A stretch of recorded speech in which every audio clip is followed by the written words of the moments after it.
Hi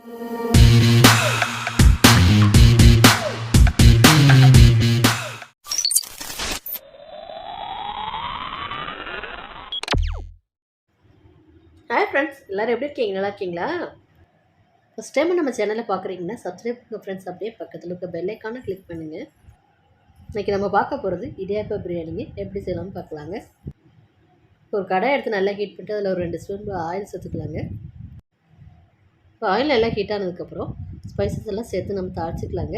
அதுக்காக ஒரு துண்டு பட்டை, 2 கிராம்பு, ஒரு ஏலக்காய் சேர்த்து பொடி விட்டுக்கலாங்க. இப்போ நம்ம இதில் நீள நீளமாக கட் பண்ண ஒரு வெங்காயத்தை சேர்த்து நல்லா வதக்கிக்கலாங்க.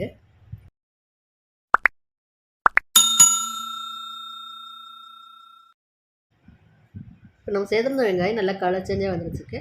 இப்போ பொடியாக கட் பண்ணி ஒரு தக்காளி பழத்தையும் சேர்த்து தக்காளி நல்லா குழஞ்சி வரட்டும், அது வர நல்லா வதக்கிக்கோங்க.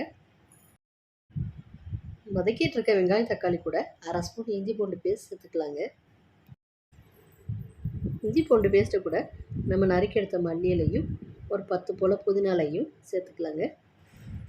இப்போ இதை நம்ம நல்லா வதக்கி கொடுத்துக்கலாங்க.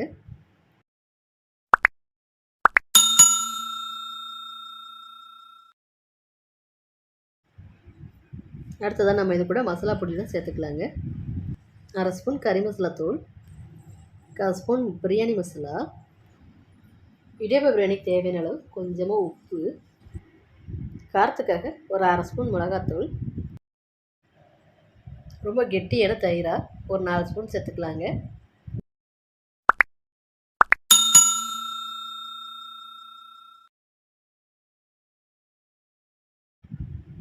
இப்போ சேர்த்துன மசாலாவும் தயிர் எல்லாமே வெங்காயம் தக்காளி கூட நல்லா மிக்ஸ் ஆகிற அளவுக்கு நல்லா கலந்து கொடுத்துக்கலாங்க.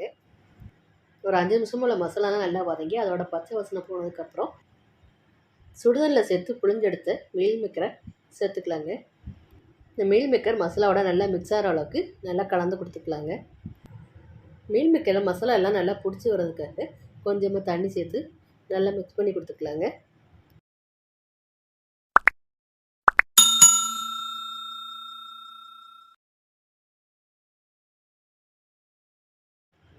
இப்போ நம்ம சேர்த்த தண்ணி மீல் மேக்கரோட நல்லா மிக்ஸ் ஆகி ஒரு கிரேவி ஃபார்முக்கு ரெடி ஆகிடுச்சுங்க. இப்போ நம்ம உளுத்த எடுத்த இடியாப்பத்தை உள்ளே சேர்த்துக்கலாம்.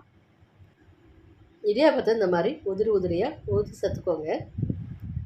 வெஜிடபிள் பிரியாணி மாதிரியே இந்த இடியாப்ப பிரியாணி சாப்பிட்றதுக்கு அப்படி ஒரு டேஸ்ட்டில் இருக்குங்க. இப்போ இடியாப்பம் எல்லாம் கிரேவியில் நல்லா மிக்ஸ் ஆகிற அளவுக்கு நல்லா கலந்து கொடுத்துக்கலாங்க. நீங்கள் இடியாப்பத்தை சேர்த்து இந்த மாதிரி கலந்து கொடுத்துட்ருக்க நேரத்தில் கேரட்டு, பீன்ஸு, பச்சை பட்டாணி, கொடை மிளகா நீங்கள் விருப்பப்பட்ட எந்த காய்கறி இருந்தாலும் உள்ளே சேர்த்து நல்லா கலந்து கொடுத்துக்கலாங்க. நல்லா கலந்து கொடுத்தாச்சு. இப்போ உங்களுக்கு தேவைன்னா மல்லியில் தூவி கலந்து கொடுத்துட்டு இறக்கிக்கோங்க. ஃப்ரெண்ட்ஸ், லைக் பண்ணுங்கள், கமெண்ட் பண்ணுங்கள், ஷேர் பண்ணுங்கள், மறக்காமல் சப்ஸ்கிரைப் பண்ணுங்கள், பக்கத்தில் இருக்க பெல் ஐக்கானை கிளிக் பண்ணுங்கள். தொடர்ந்து சப்போர்ட் பண்ணுங்கள் ஃப்ரெண்ட்ஸ். தேங்க்யூ.